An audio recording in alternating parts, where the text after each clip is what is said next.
Assalamualaikum teman-teman semua. Saya punya pertanyaan nih buat kalian. Siapa manusia yang terbaik di muka bumi ini? Jika kalian belum tahu, jawabannya adalah kita bisa lihat di salah satu hadits Nabi Sallallahu Alaihi Wasallam.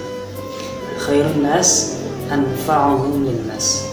Sebaik-baik manusia adalah yang bermanfaat bagi sesamanya. Jadi jika kita ingin mendapatkan predikat sebagai manusia yang terbaik, maka salah satu cara yang bisa kita lakukan adalah dengan memberikan manfaat kepada sesama. Dengan melihat hadis ini, kita juga bisa mengambil beberapa kesimpulan, di antaranya yang pertama, jika sebaik-baik manusia itu adalah yang bermanfaat bagi sesamanya, maka berlaku juga sebaliknya. Mereka yang memberikan kecelakaan, memberikan kemudorotan kepada sesama, maka bisa kita katakan dia adalah seburuk-buruknya manusia.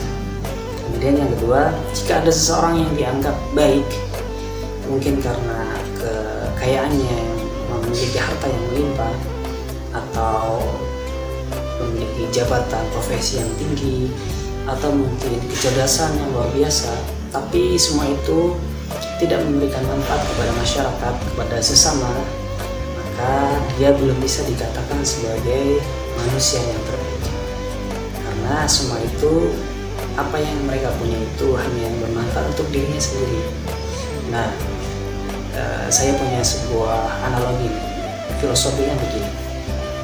Jika ada suatu pohon yang mungkin pohon ini sangat tinggi sekali, tapi pohon ini hanya memiliki ranting dan daun-daunan yang sedikit, sehingga apabila ada makhluk hidup yang ingin berteduh di pohon tersebut ketika siang, maka dia akan tetap merasakan terik matahari yang panas.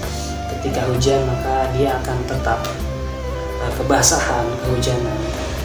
Nah, ini ibaratnya seperti orang yang memiliki pangkat jabatan yang sangat tinggi ataupun harta yang banyak ataupun kecerdasan yang luar biasa, tapi semua itu dia tidak maksimalkan untuk bisa memberikan kemaslahatan untuk sesama, kemaslahatan untuk masyarakat luas. Dia hanya menggunakan kekayaannya, jabatannya, kecerdasannya hanya untuk dirinya sendiri. Maka yang baik ya cuma dirinya sendiri, pohonnya sendiri yang tinggi, tidak bisa memberikan keteduhan, tidak bisa melindungi sesama yang ada di sekitarnya.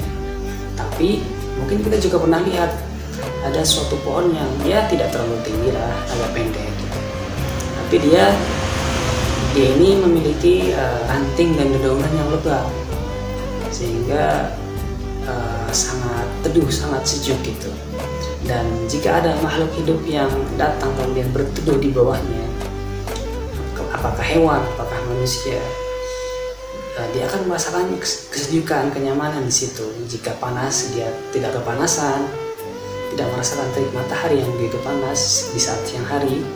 Dan jika hujan pun bisa jadi mereka terlindungi, tidak kebasahan, tidak kehujanan. Nah, ini seperti manusia yang mungkin di pandangan kita ya biasa-biasa saja, tidak terlalu pintar.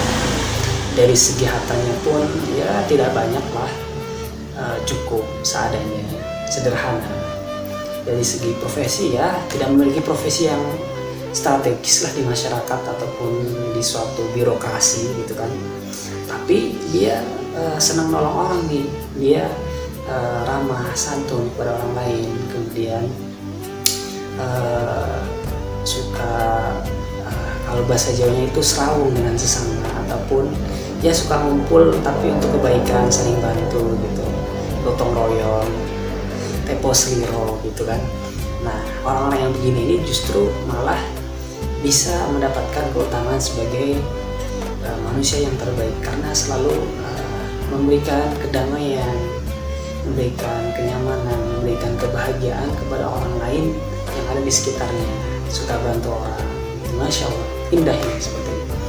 Nah, dari sini juga kita bisa mengambil sebuah pelajaran gitu, bahwasanya seorang muslim, seorang muslimah ataupun mukallaf yang baik pemahaman agamanya, dia tidak hanya bagus dalam segi hal ibadah, hablum minallah, mungkin ibadahnya bagus secara kuantitas maupun kualitasnya, tapi ada lagi yang menunjukkan bahwa dia memiliki pemahaman agama yang baik selain ibadahnya itu tadi, yaitu hubungan dengan sesama ataupun hablum minannasnya.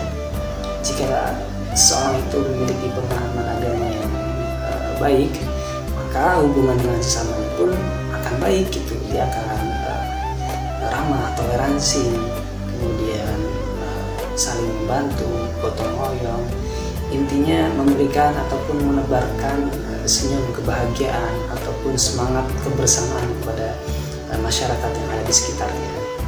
Tak peduli dia apakah muslim ataupun selain muslim, dia akan tetap berbuat baik gitu. Nah, ini adalah salah satu hal yang perlu kita ingat, bahwasanya Islam tidak hanya mengatur tentang ibadah ataupun hubungan antara kita dan Allah, tapi juga mengatur tentang sosial ataupun hubungan kita dengan sesama yang biasa disebut dengan hablum minannas. Untuk itu kita harus menjaga kedua-duanya nih, harus seimbang, jangan sampai jomplang, karena sesuatu yang tidak seimbang pun tidak akan baik gitu ya teman-teman. Semoga dari sharing yang singkat ini kita bisa mengambil manfaatnya bersama, dan semoga Allah istiqomahkan kita semua dalam kebaikan insyaallah. Hadallahu wa iyyakum ajma'in. Wassalamualaikum warahmatullahi wabarakatuh.